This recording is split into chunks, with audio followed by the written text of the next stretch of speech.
Do you think the skill sets that you developed as being a salesman helped your coaching in hindsight? Like, was Yeah, there elements of it absolutely. transferred?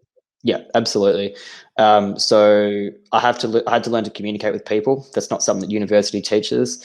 I'm Yeah. not naturally an overly extroverted guy, and for those who haven't met, I'm 5'10" and about 75 kilos wringing wet. So to learn to communicate and really generally get along with athletes, uh, I had to learn to communicate in a way that would say, hey, like I've got the confidence and the skill set, and demonstrate that through being able to apply what I could do physically. So being able to train was big for me, and actually demonstrate exercise was really big. But uh, as well as to develop my confidence dealing with lots of different people, I think the reality is to pursue professional sport in particular, and even in the private sector, you're always selling.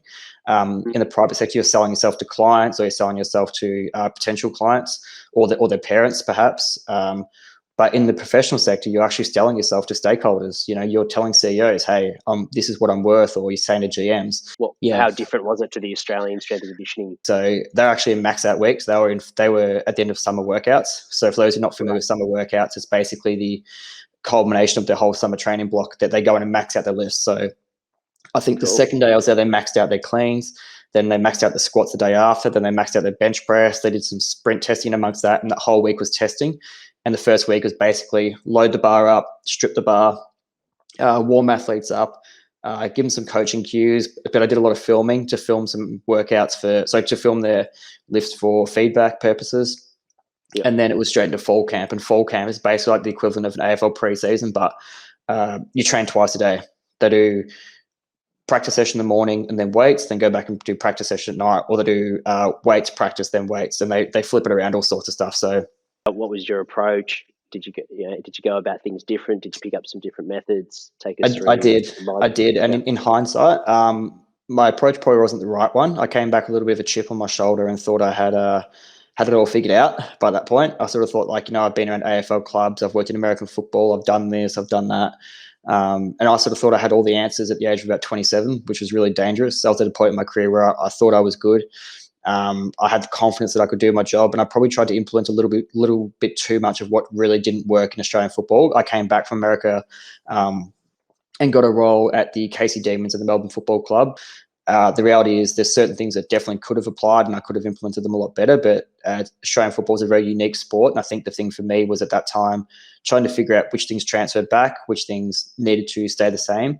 But also with Australian football, what can we do to break the status quo, and what can we change to actually optimize our current training methods, which are pretty common across most AFL clubs. So things like, how do we train speed? What should we do in the weight room? How much conditioning should we do? Everything I've achieved so far, as I said before, I probably owe it in particular to 5 guys, which is Nick Popovich, Christian Woodford, Jamie Hepner, Matthew Pell, Tim Rabis. They're probably my greatest 5 influences on my career to date. And without them, I wouldn't have had the vast collection of experiences that I have had. But I've also got some phenomenal networks, such as yourself. And a friend of mine, Matt Howley, works over in the MLS for Real Salt Lake, and was in Notre Dame and college soccer before that. So I think that's given me a pretty broad experience of what I have done. How do you prove to a club or a GM or everyone that if you haven't worked in that sport, for SCs that are listening that are potentially interviewing for a role, but they might not have experience in that sport yet? How do you go about giving confidence to those that are listening that you're the guy? Yeah, that's a great question. And I think ultimately, and I do it now when I'm in a position to do so, but you just need people to take a chance on you.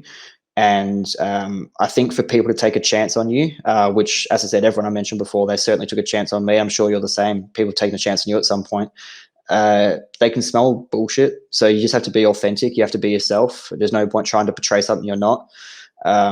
For example, I'm not an overly authoritarian, aggressive, big presence in the weight room. That's not how I communicate. So my strengths are my theoretical knowledge, my application of scientific principles, and my ability to integrate them into a high performance program.